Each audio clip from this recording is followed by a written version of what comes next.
Evangelho de hoje, ele é o capítulo 3.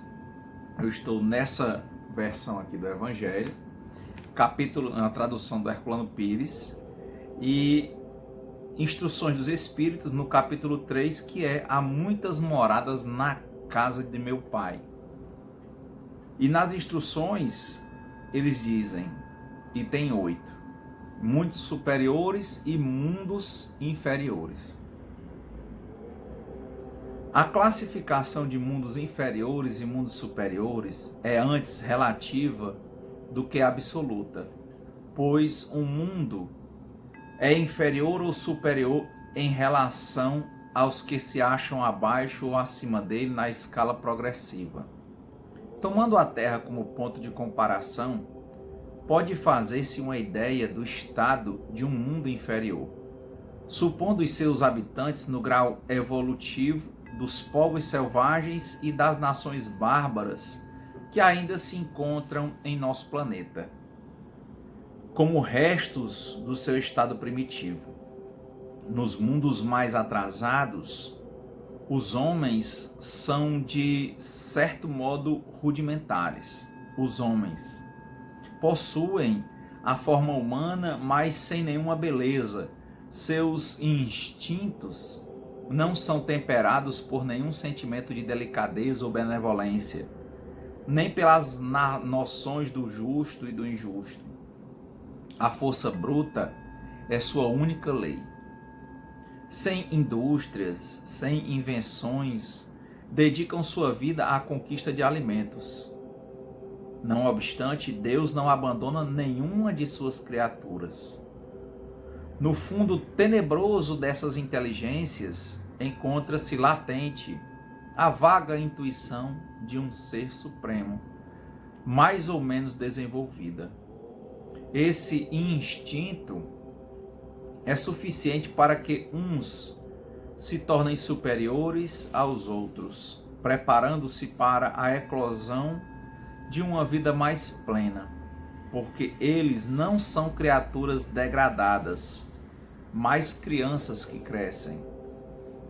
Entre esses graus inferiores e mais elevados, há inumeráveis degraus, e entre os espíritos puros, desmaterializados e resplandecentes de glória, é difícil reconhecer os que animaram os seres primitivos, da mesma maneira que no homem adulto é difícil reconhecer o antigo embrião.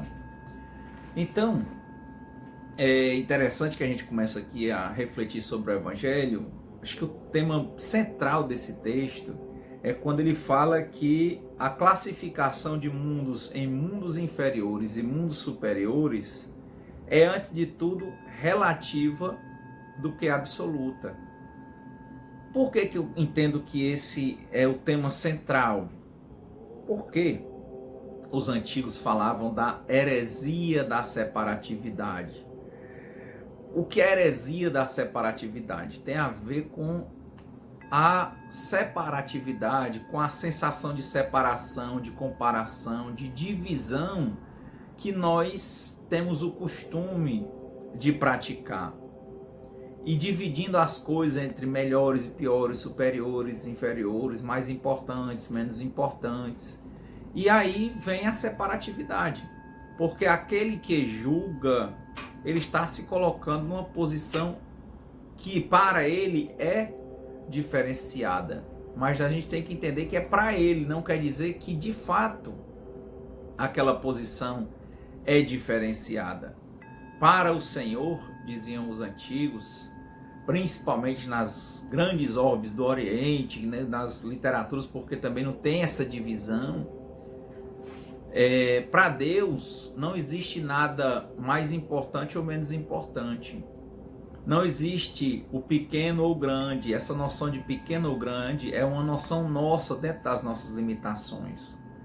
E isso é relevante. Para tanto, vejamos aí um comparativo. Países como Estados Unidos, com todo o seu potencial bélico, países como a China, como a Índia, com armas, tecnologia, poderes, prisões. Você imagina aí países capazes de invadir outros países, prender e subjugar as populações. Você vê as máquinas, o tamanho das armas, foguetes tecnológicos. E aí vem algo tão pequeno quanto um vírus dentro da natureza e consegue subjugar todas as nações. E esse vírus, se só tem um criador, olha aí, ó, a questão da separatividade, temos que pensar no um. O um é Deus. Tudo vem do criador. E essa separatividade, se ela sair como uma verdade absoluta, sair para algo que seja além da didática, que é isso que o livro está querendo nos dizer, o Evangelho segundo o Espiritismo, esse comentário dos Espíritos, no sentido de que é para nós entendermos dentro das limitações evolutivas que nós temos hoje. Mas é importante que nós mesclemos a todas essas divisões que nós usamos para estudar no nosso método predominante, que na verdade o universo é uno, por isso que o nome é universo. É um só verso, é uma linha só, porque vem do Criador, de Deus, que é um. Então não devemos ter essa separatividade. Falamos há alguns evangelhos, logo no início das quarentenas, que achávamos às vezes estranho quando víamos músicas que diziam, pessoas comentando, atrelando, como se fosse para matar, para pisar, para destruir o mal, o demônio, essa questão do vírus, né? Pisa na cabeça da serpente, e a serpente também como algo negativo, inferior, que rasteja, né? Que tem veneno. Aí é interessante, uma reflexão que não vai dar para a gente aprofundar, mas cada um pode observar isso. Todos viemos do um, e para o um retornaremos. Tem filósofos já não tão antigos, mas para nós antigos, como Plotino, que ele falava isso. Todo mundo veio do um e para um retorna. A saga de cada ser é realmente encontrar o caminho para retornar para o um. E o um, né, o Criador, ele não tem separatividade, ele não tem divisão, ele não tem opostos. Por isso que ele é absoluto. Não é relativo, ele é o absoluto. Ele é o pleno. E é esse o caminho. Então, voltar para ele, né, compreender essa existência, nos entendermos como fazendo parte, não nos separarmos, não cometermos a heresia da separatividade, não nos dividirmos, não nos acharmos mais do que ninguém. Só ao Criador compete julgar, não a nós. Mesmo quem acharmos que está agindo de forma que nós julgamos inferior, o nosso papel é, se estiver dentro das nossas possibilidades, no nosso caminho, ajudarmos. Outro papel, não. Esse papel de julgar e condenar é do Criador. Para quem lê o livro Nosso Lar, vê também lá no Clarencio que ele diz isso: não julgo nem condeno. Ele vai tomando as atitudes, equilibrando aquela senda, mas não vai julgando nem condenando ninguém. E diz que não há casos perdidos para o Senhor. Não há casos perdidos. Por vezes, o que nós entendemos é uma questão de tempo.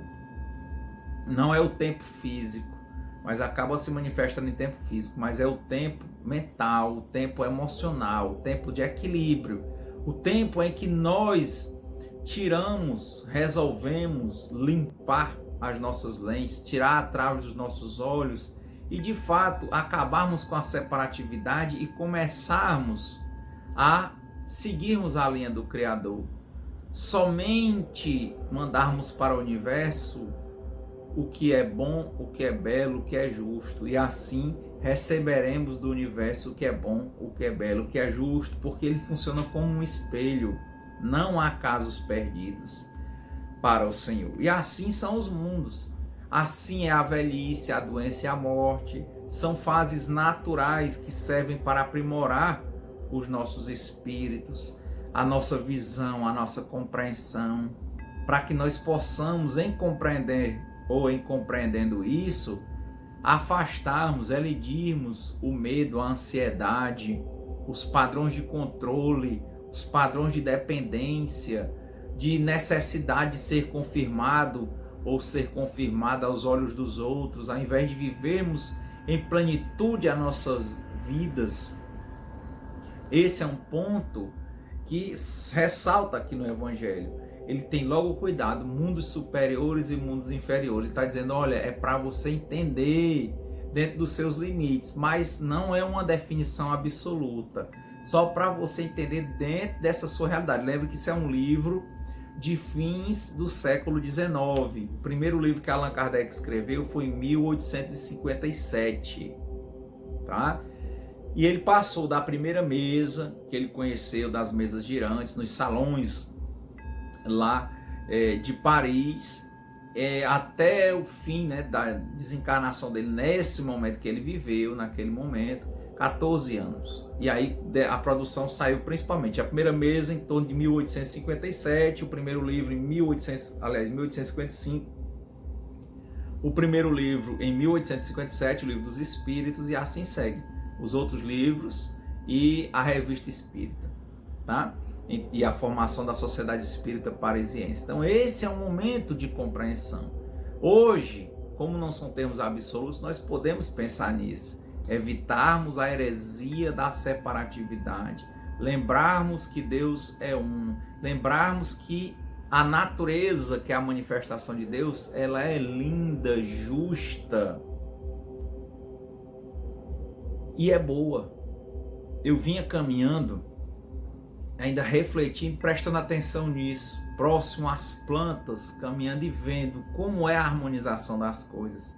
O ser humano andando, inspirando o oxigênio, expirando o gás carbônico, ao mesmo tempo as plantas ao redor dele inspirando o gás carbônico e expirando o oxigênio. É muito perfeito, é como as catracas em um relógio, não é tudo perfeito. Você sente, começa a ter uma enfermidade, antes o corpo sente uma dor de cabeça, sente uma febre, ele sente um torpor, ele vai avisando, a natureza vai automaticamente funcionando. E quando nós aprendemos, né, a enxergar, temos maturidade, crescemos para enxergar o desenvolvimento natural das coisas e nos entendemos, compreendemos que nós somos parte e que tudo que está ao nosso redor vem de Deus, e o que vem de Deus é bom. Deus é infinitamente justo, é infinitamente sábio e é infinitamente bom. É por isso que os antigos diziam que viver é servir a Deus. E quem serve a Deus, Deus é infinitamente bom, infinitamente justo e por isso é infinitamente belo, né? Sábio. E dentro desse contexto, quem serve a Deus, quem aprende a servir essa unidade, evita a separatividade, evita a combatividade, a belicosidade, essa luta no sentido de se comparar e de viver em um permanente desgaste, de esforço, achando sempre que o jardim da casa do vizinho é mais verde do que o nosso. Então fica difícil. Quando olhamos para o Criador e vemos que um vírus é tão potente quando o Criador quer, quando todas as nações, pode-se dizer mais potente até, nós lembramos do poder do átomo, o mesmo átomo que está dentro de cada corpo, com prótons e elétrons se movimentando, o átomo, por exemplo, fundido da bomba atômica. Quer dizer, a mesma coisa. Nós vamos desvirtuando, mas tudo volta para o Criador. Como dizem, o universo nunca fica menor. Ele nem fica menor, nem fica maior. Ele é o que ele é.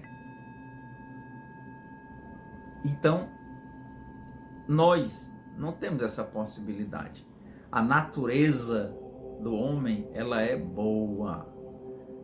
Lembremos da passagem do livro Boa Nova, psicografado por Chico Xavier, do irmão X, que Cristo estava fazendo um discurso na Galileia e as pessoas criticando o Cristo, né? Aquela coisa que o santo não obra milagre na sua terra.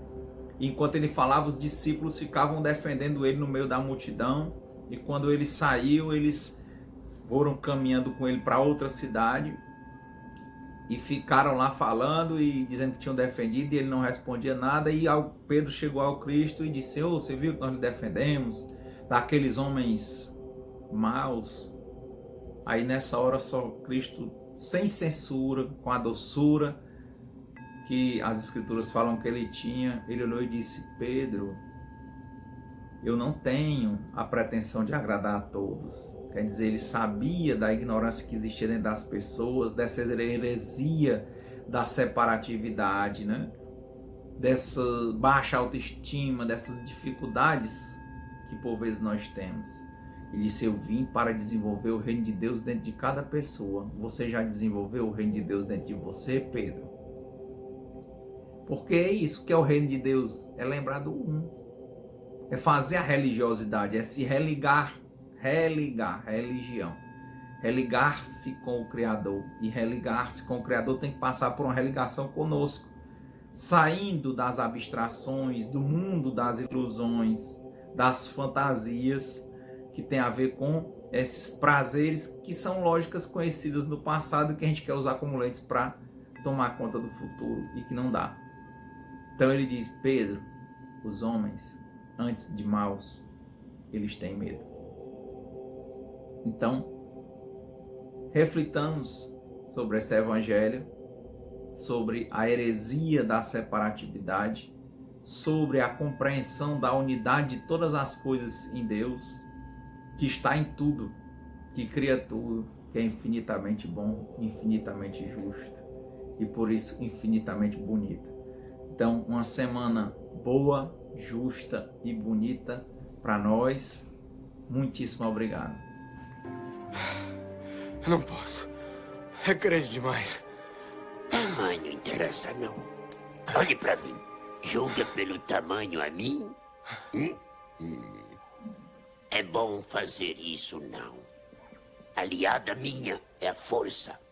E poderosa aliada ela é. A vida a cria. Crescer ela faz. É a energia que cerca nós e liga nós. Luminosos seres somos nós, não essa rude matéria. Você precisa a força sentir ao redor seu. Sinta entre você e eu. A árvore, a pedra, em todo lugar. Sim, mesmo entre a terra e a nave. Eu não acredito. E por isso fracassa.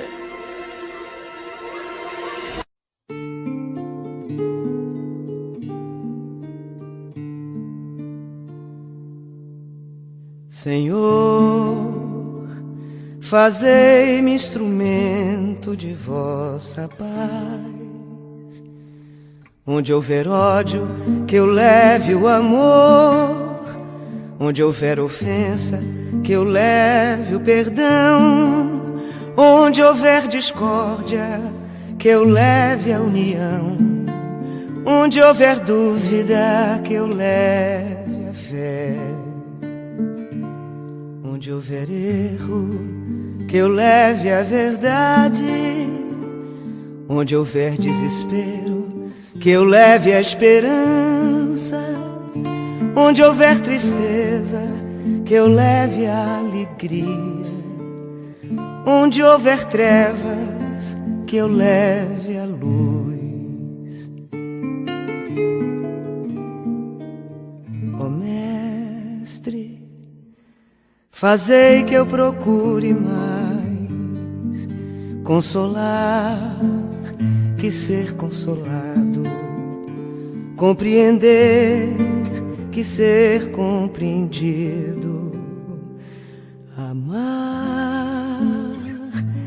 ser amado, pois é dando que se recebe, é perdoando que se é perdoado, e é morrendo que se vive para a vida eterna.